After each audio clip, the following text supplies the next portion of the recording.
Well, last week we were in Hamirpur, and the only thing that I could think of, because the names were so similar to each other, uh, Mohiba was where they had the old printing press from the British days, and Mahoba was the other place.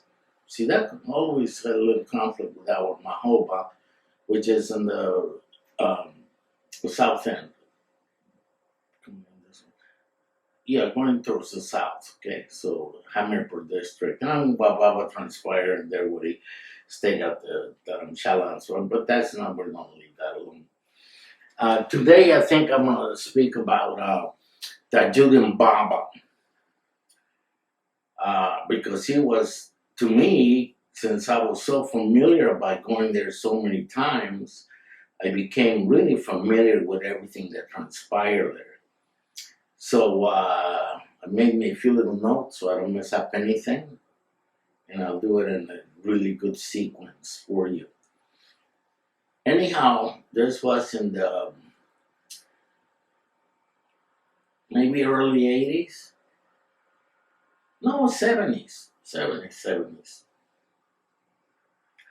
And I had used to travel when I lived in California until 1973 when I moved here with Stephen Barry, and we went all over the place. So I saw Hermes Writer, and he told me that he was going to be working on stories.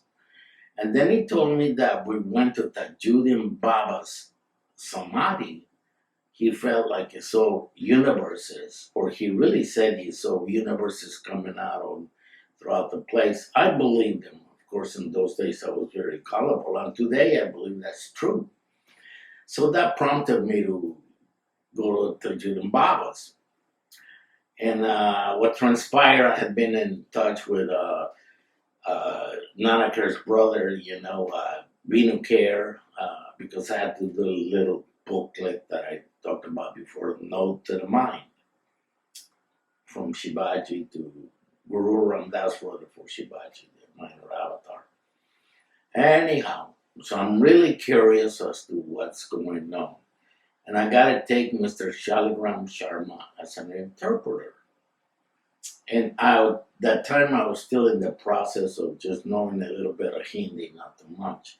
But this is a Hindi area called Nagpur. So we decided to travel that way. And the first place that we went to was in the outskirts of the city, not too far, maybe 7-8 kilometers. And inside the place, there was a big sign. And this sign said, Nagpur's Insane Asylum. Do not film or video. Not allowed to do that. But I did have my video camera at the time. So, and in those early days, everybody loved their photographs, taking photographs. And they never seen video cameras, too many of them, and so on and so forth. And this was eons of times ago. And some of the early people just know that if you had a camera, all the school children would follow you to get their picture taken. That's kind of fun. Anyhow, I took a few notes so I won't confuse anything. He joined the military at the early age of 17. And at the age of 18, he was in his outpost outside of Nagpur area by the forest. And he heard a voice said, Tajuddin. His name was not Tajuddin at the time, I forgot what his name was. Because that DVD that I had sent to Philip, he says he wasn't that legible and stuff anymore. I don't know why. It was pristine before I said these things. So the perfect master called him from the forest, and he said, let's call him Tajuddin Baba. Bring me a hot cup of tea and do not spill a drop of it. So Tajudin Baba doesn't pay any attention. And then again, he hears the same voice coming from the forest far away. Bring me a cup of hot tea and do not spill anything. And then again, he hears that. So he says there's something really mysterious about this because Tajuddin Baba grew up with mentors on the spiritual journey, and he had a few. So I wrote down their names so I think I'll remember, or if not, I'll just read them, okay? So Tajuddin Baba means the crown of Islam, or the head of the caliphs or caliphs of Islam. He's the head of the whole Islamic environment throughout the world at this point. And one time Baba Jan said about the Julian Baba, whatever he gives me is what I gave him. That's what the Baba Jan said. Whatever he gives me, that's what I gave him. Okay? So, back to the perfect master. He carefully walks through the forest and he brings the tea to claim Baba. Or also had another name which I wrote in here. I think I had two names.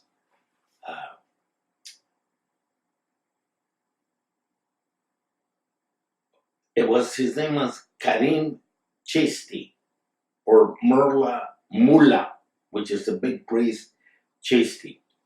Chisti is a name for all the people that are advanced on the path in the art of Sufism. Mystics, that's what a Sufi is. It's a mystic, not like the Americans. That's a different kind of Sufism. That's why I would call the Sufism reoriented. So he gave Mullah Chisti, or Karim Chisti, his tea, and he drank half a cup of tea, and he gave it to the rest of the half, turned over the cup, and he says, now you drink the rest. So when he drank the rest, he attained a state of consciousness so high that he couldn't function anymore. I don't know whether it became God realized, which I'm sure he did at that point in time, because that's what I heard, that he became God realized. And then I'll tell you why I mentioned Hermes. And then he just wanted to drop out of the army, which they allowed him from being insane or got intoxicated, you could say. And he went and settled in Nagpur. And he had a couple of mentors, which I do remember their names on and off. So I'm going to read them to you.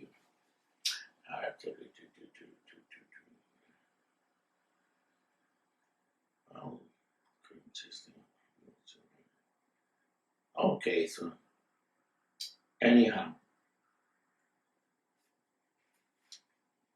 I don't recall their names, but it was a very advanced soul in the spiritual path, or God realized. So he settled in Nagpur, and he was the type of a person that never neglected anyone. So if you wanted to win the lottery, you would ask him, and he would give you some numbers. Whether you won or not, that was your business, okay? And so one day he decided, I want to go, because his popularity became so big all over the city of Nagpur that there were just tons of people, thousands went to bother him every day for this, for that, for this, for that, for cures, for God knows what else, okay? And he replied to them in a very lovingly way. And something happened to all these people that became devoted followers of Tajudin Baba. So now he's got to get away from the fame. So he decides that the only way to do it is go to the British, like the British, big British building where they had the tennis courts and they play the polo and all the big British soldiers and the generals and all that from that particular area were. So he decided to take his clothes off and walk naked through the tennis courts while the ladies were playing tennis. So they arrested him right away. Didn't take too long to get him arrested. And then they put him on trial. And on trial, they found him to be insane. He wasn't insane. But he thought that if they put him in the insane asylum, because he committed an act of insanity, he would have peace and quiet and wouldn't be bothered by the multitudes. Anyhow, he gathers a great disciple named Miriambi.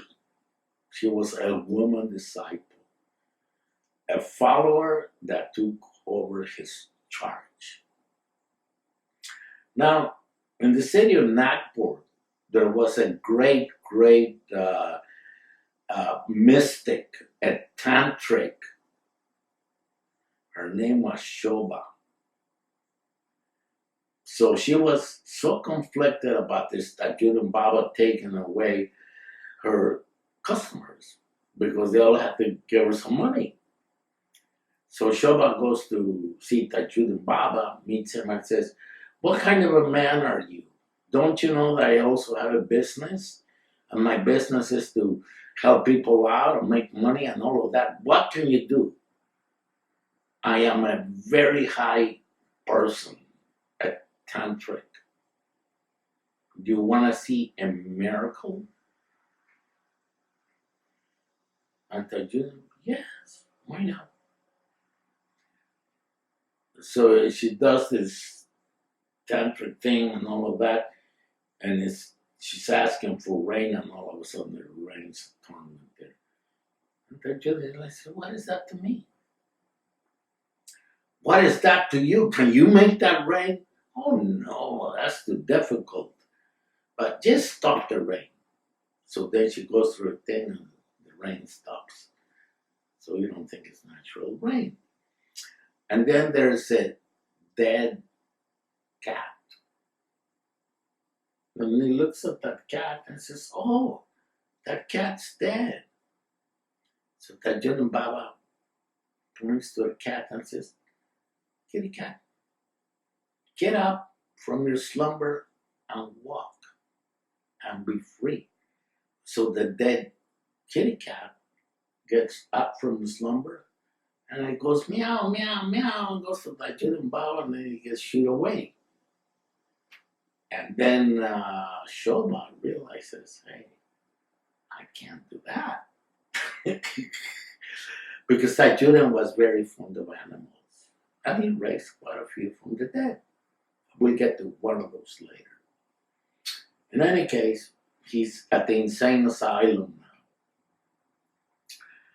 And the multitudes came again because they knew that he was placed on the insane asylum where he remained for 17 years. But at the same time, no peace, no quiet. So the government decides to cash in on this. So right over by the cell, which I took video of the cell with the inmates in it. And I'll get to that later. How did I do that? Well, I might as well get to that now. I told Sharmaji, tell all these people that we're making a videotape that is going to go worldwide. And we want to know everything that they know about the Julian Baba, the guards that they were there, right? But they were dressed in normal civilian clothes. So,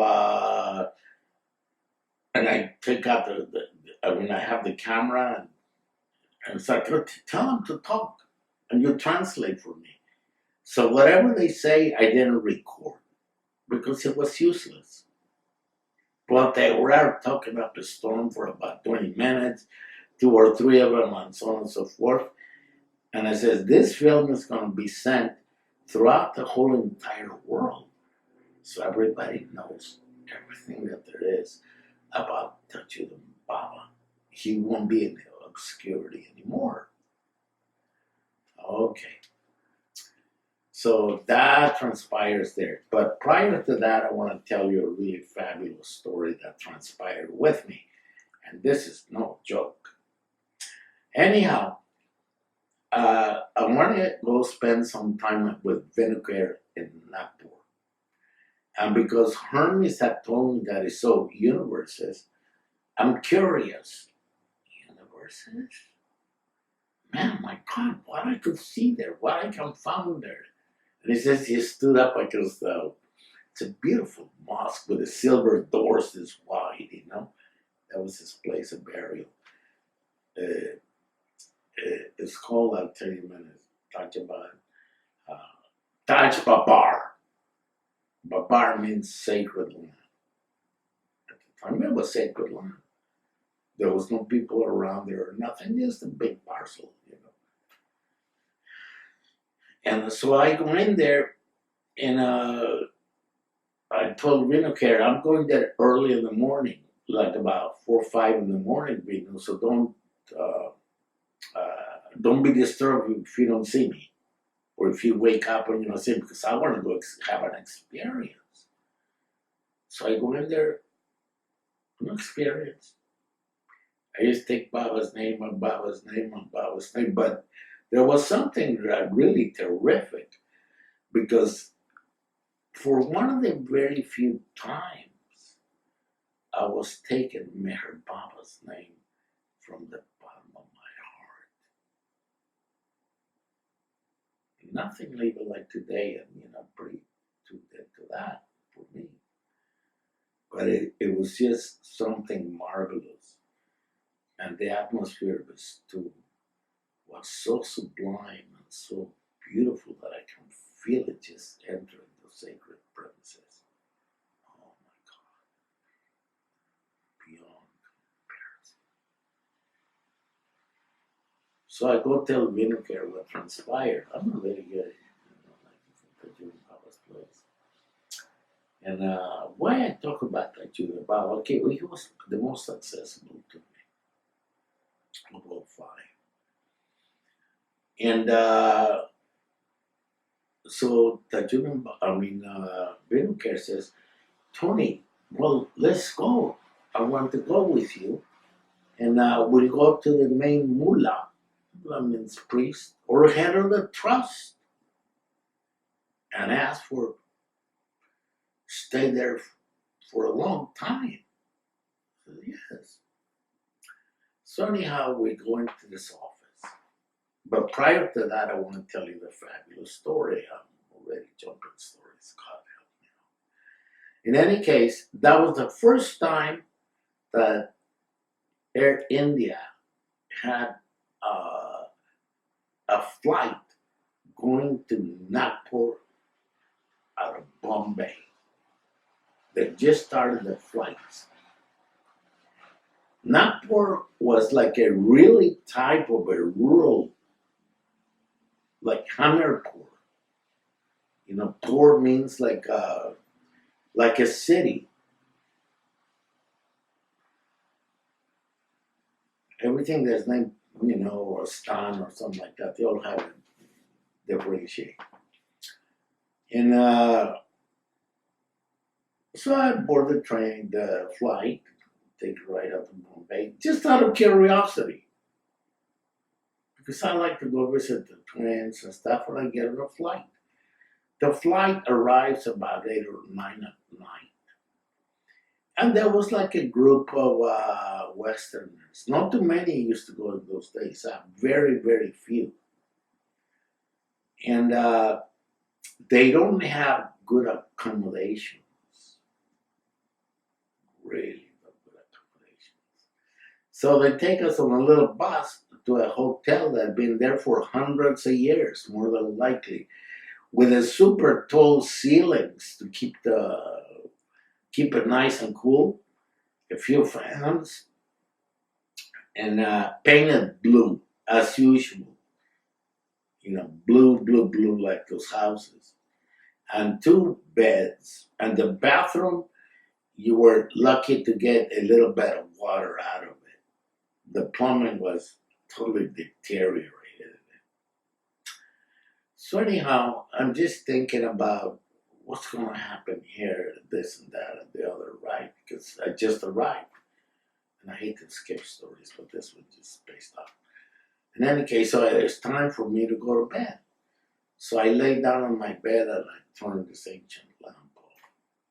But I still see a glow. Oh, there must be some light around here coming from the outside or anything. So I open up my eyes and I see that Judith Baba has the best pictures that they had of him in his elderly times, sitting on a rock going like this. Just not looking at me or anything, just looking. I'm going, wow, man, this imagination has got to be something. I don't know. And he stayed there for several minutes, and then it became like the cloud of light just started getting dimmer and dimmer and dimmer, and he went. I should have mentioned that at first. In any case, we're back to the insane asylum. So the crowds were coming, and they decided, the people, to cash in on that. And in his cell, it was a big cell, like maybe 70 feet long, from 50, 60 feet long.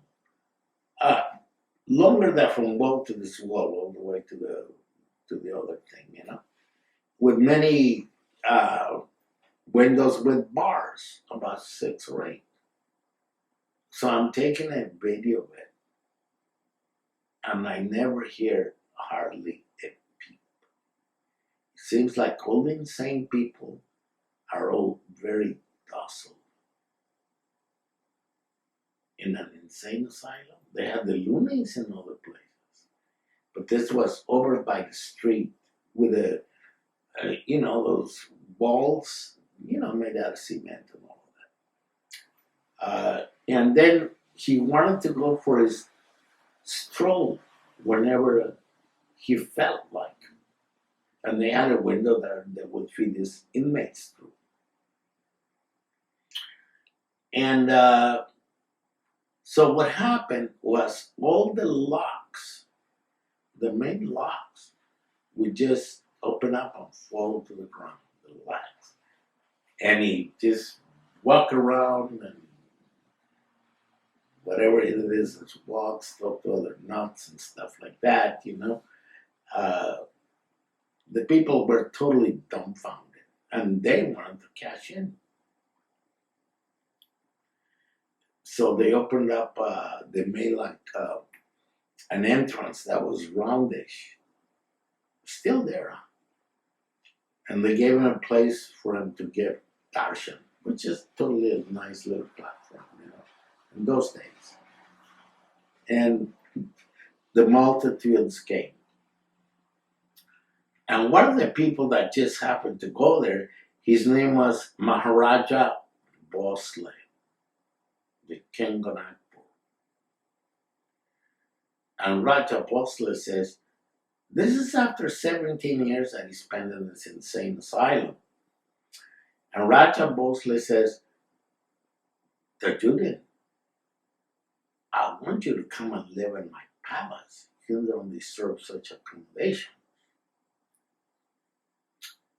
And the Raja tried to get him. I said, yes, agreement. But he's there 17 years, huh? It was because Raja Bhosle used to go see him all the time very faithfully. And so he said yes. So the Raja had to buy him out from the insane asylum because the government peoples or the hospitals peoples, it was the government, they were going to have a big loss of revenue. But nothing compared to what Raja Bhosle could get. So Raja Bhosle paid him. And he took him to his palace, which is the lapidator now, called Taj Babar, outside of the city of Nagpur. A real palace. And so they made accommodations for Tajuddin Baba.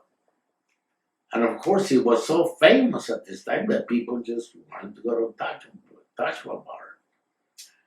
And Tajuddin says, I like to sleep outside.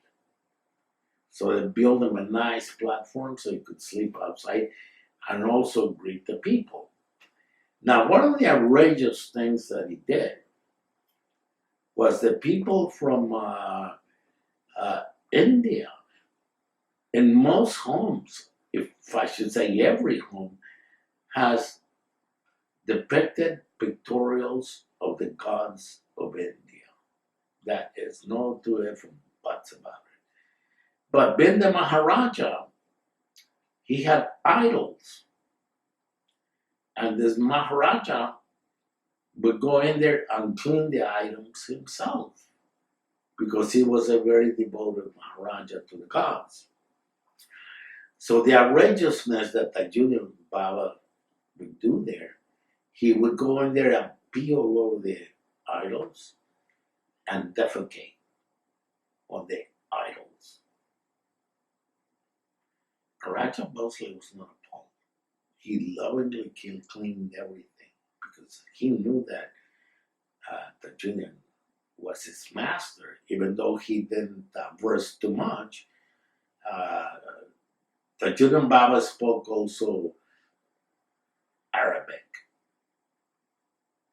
and another language. I'll get to that later. And so then after some time, he said, now that these people are pestering me too much, I would like to go to somewhere far away from the city of Nagpur. And the Maharaja owned some land on a place called Vaki Sharif. This is an important place in Tajik, besides his tomb. So he goes out to Vaki Sharif, about an hour and a half away from Nagpur. And there's nothing but land and some buildings and all of that. So he tells the Raja to build him a hospital at the entrance. I mean, not at the, by the door. There was no door. It was just open land like the Bible there. He wanted a hospital, and he wanted the place at a distance of 4 or 5 kilometers that would be his spiritual resting place with a nice bedroom for him and a bedroom for the caretakers. Okay. So the people find out that it's in Vaki Sharif. How did they find out? Because there was a big mango tree right at the entrance of the hospital. And you enter the hospital with a gate, wide about 7, 8 feet long, 6 or 7, and there's a mango tree. And all the patients that went in there to see Tajuddin Baba, he would say, you hail of so and so and so. Well, here's your medicine. And he would pick up like dirt from the mango tree and he would give it to them. I had some.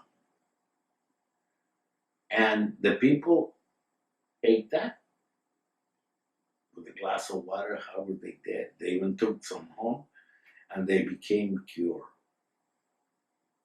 Okay? In the hospital. Why? He didn't need any nurses or doctors or anything.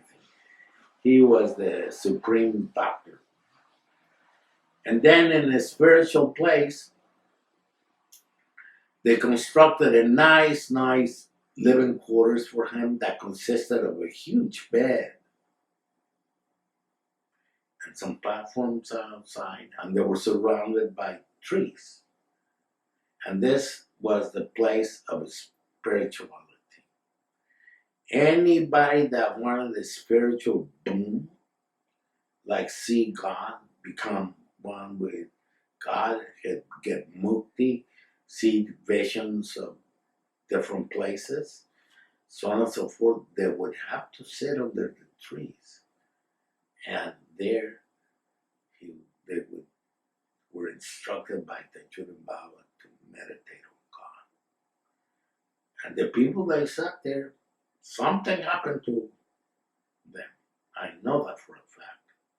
Because by the time I'm sitting, my mouth was dropping open. As well as Sharman. As well as Sharman's more normal. Used to that. And then he had, the courts heard about it. And the court says that there were 5 trees outside of the spiritual place, not the ones that you would sit on there and do your meditations and so forth. And one of them was the judgment trees. And they were like a distance of maybe 600, 700, 800 feet.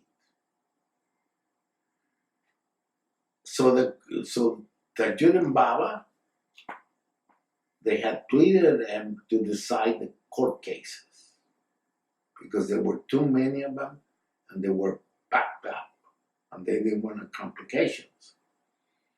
So the accused came, with shackles or free and whatever, and he would say, you see those 2 trees up there? Go to one of them and pick up a leaf and eat the leaf and come back and tell me the results. So one of them came back, as these people came back to Tajuddin Baba, and if they were, the taste of the leaf was sour, he was guilty. And if it was sweet, he was innocent. Train number 1. Train number 2. People that wanted to have a baby, because babies are popular in India. So they had to sit under a baby tree and do their meditations on God. And there's the baby tree. The baby tree gave them a baby, a physical baby. And then other people, those are the ones that wanted a child, okay? And other people wanted to pass their examinations in school. So there was the examination tree. If you meditated on the examination tree, you would pass your examinations with no doubt, like the story of Bauji. And then there was the marriage, which was the most important.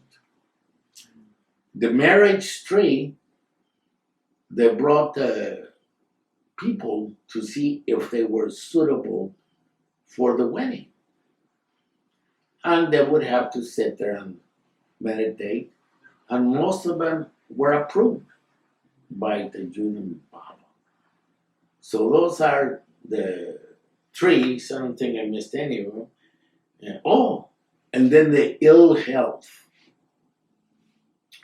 With the ill health, they would also sit in this tree and they're separate trees, and they would meditate on God.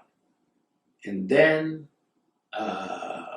they were instructed to go to the entrance of the hospital and have some mango and longevity. And they got it. So this was kind of the miraculous Tajuddin Baba. And the most important thing that I saw myself, he would take a walk by the river. And Mary Baba had a disciple called Baba Das, which you heard of him. And he would take Baba's name constantly. And people would ask him to ask Mary Baba for boons, gifts, stuff like that. And one time somebody brought a dead child. And he took the dead child and he stuck in taking Baba's name and Baba's name and Baba's name. And the child became alive. This was in Vaki Sharif. So then he goes back to report to Mayor Baba because his job was to spread Baba's message of love and truth throughout these areas. And he says, tell me, there's something that you're not telling me, tell me. And Baba Das already knew that. Baba knew everything. Says, well, Baba, somebody, a weeping family and so much grief and so brought a child. And I took your name and endlessly, and the little baby came alive again. And Baba told him, you were never to do such thing.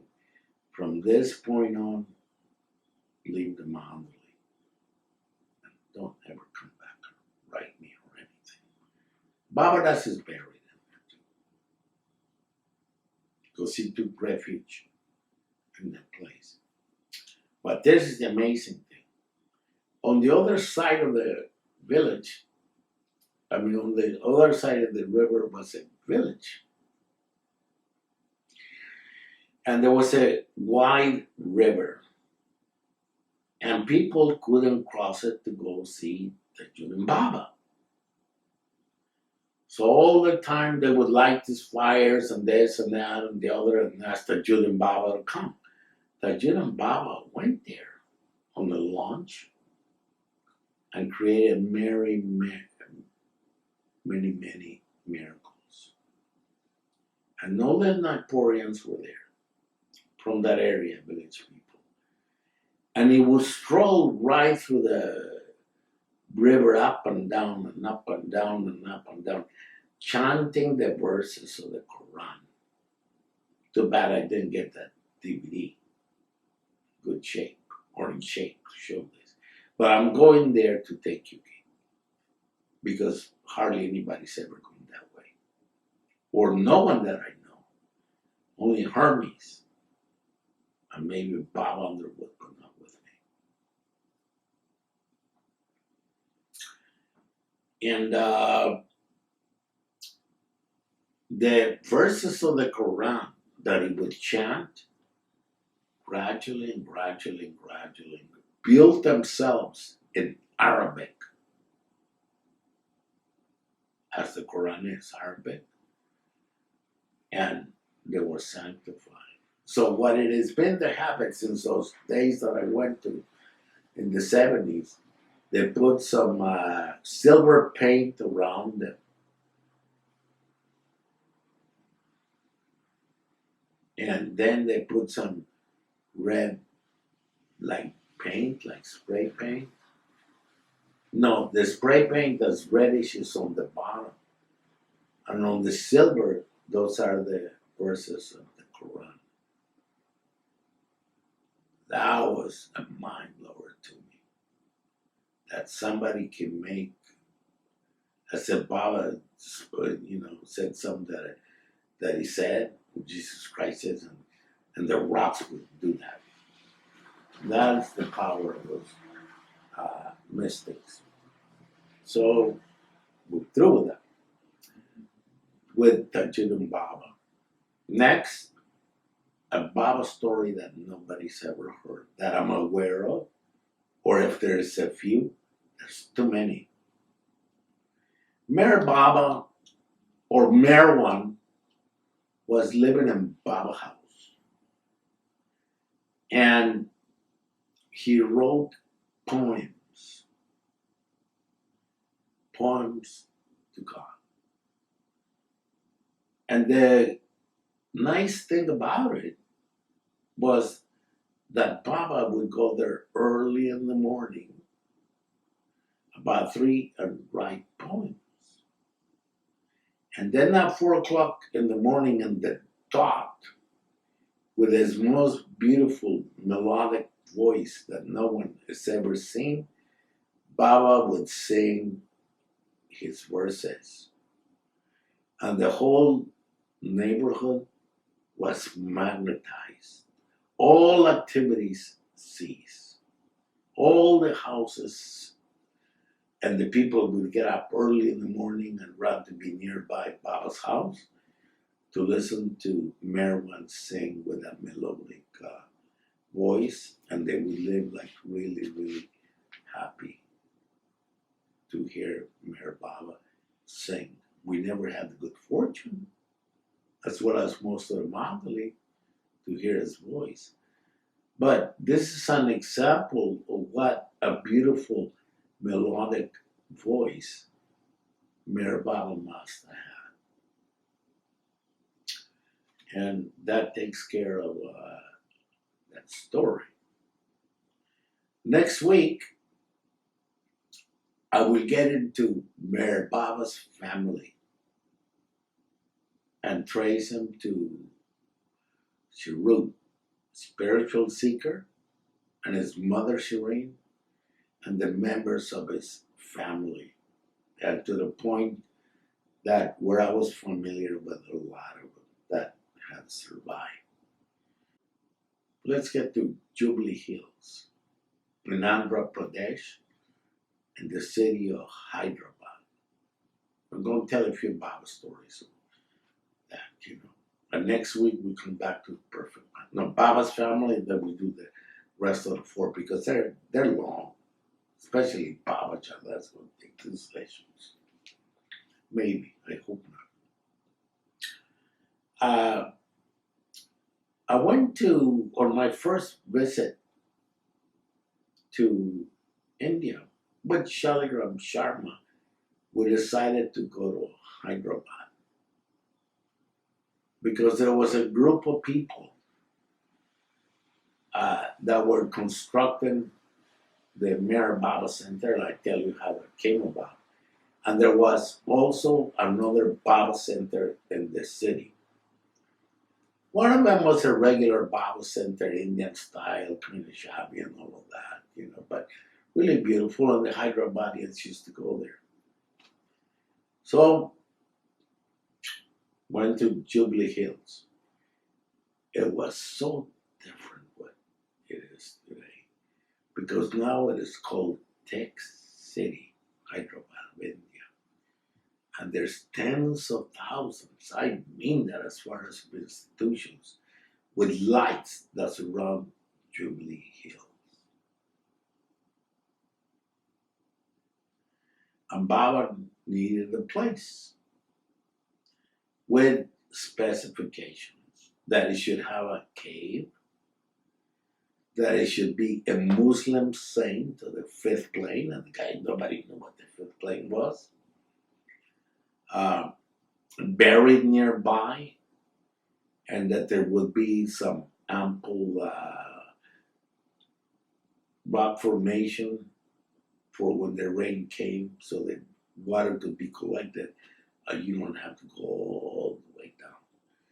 And to go up to Hyderabad till today, there's hundreds of steps because it's up on a steep hill. And Baba wanted to unite all the religions of the world, like beads in one string. They built hundreds of steps to get up. And that's where that incident happened with Airwoods, where the car just went rolling down the hill, and everybody knows that. So in any case, during their festive times, we used to go from Hyderabad, I mean, Jubilee Hills, all the way to Hyderabad, passing houses and this, and going down the steep hill and went, and the celebration wind up at the Baba Center. Now, Baba was, and they have a picture of him that has never been changed, painted after Mayor Baba left that place, on a rock. And then it said Mayor Baba Tower of the Age. His specifications were met. There was a saint with a green Muslim mosque with the banners, deserted nearby. There was a place for the water to gather, and there was water from the monsoon still, so nobody had to go all the way to the bottom of the hill, and easy access to it. So the steps were built all out of love from the Hyderabadians, okay? And now it's become Tech City. And what transpired was Jubilee Hills was a very wealthy area. And a lot of the owners, there wasn't a lot of homes being constructed there, but they all put like rocks around their property, maybe 3 feet high and all of that. This property is mine, that property is yours, and all of that. They heard about this great man called Mayor Baba that was going to come and sanctify the place. That's what the rumor was about, or the story. So they all started sending all their donations. Donations after donations after donations to the Hyderabad Trust Office. And at the time, there were 3 main trustees. The one that had the Meher School, I'll think of his name and tell you the next time. A fabulous man with his wife. And they had a living room in their home.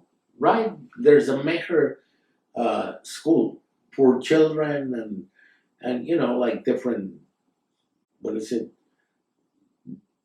grade A, B, so whatever they call it, not primary, secondary, whatever, no more than secondary. And in this living room, in the head of a big table, they had Mayor Baba's photograph with lots of garlands. And I'm sure that a lot of people have heard that there was one poor person. Many things happened in Andhra Pradesh, in the Hyderabad area, that when Baba came to give his darshan, he was a Hariyan, or the lower caste. And he didn't feel worthy of taking Mayor Baba's darshan. So, Baba knew this, having the all-knowing mind. So when the darshan was over, he went in his car and he told Eric, stop here. And he went into the hut of the man and gave him prasad, a little money for clothing, and new clothes. Nobody expected that. The last story that I'll tell you about that. I'll skip Hyderabad. There was another place where Baba would stay in the mountains. And Baba wanted a secluded place for Mani, Mera, and the Mandali. And he wanted to spend some time in there. So there was a gardener that would, and they were eating a very meager diet. Even the lemon was precious. The caretaker of the property, he was called a Malik. That's the name of the person that takes care of the property. Every day in the morning, he had his hut outside of the mansion or place. And he get up early in the morning and start singing bhajans. And then he would take a nice cold shower. And Manny tells me that she shivered with cold.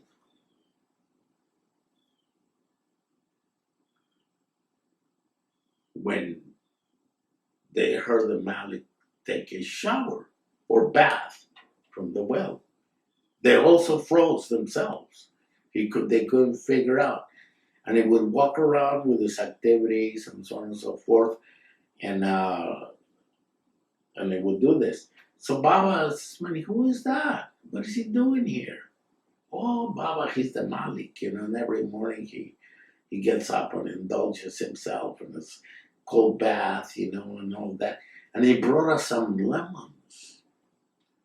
Oh, Baba, the lemons tasted so sweetly and so beautiful.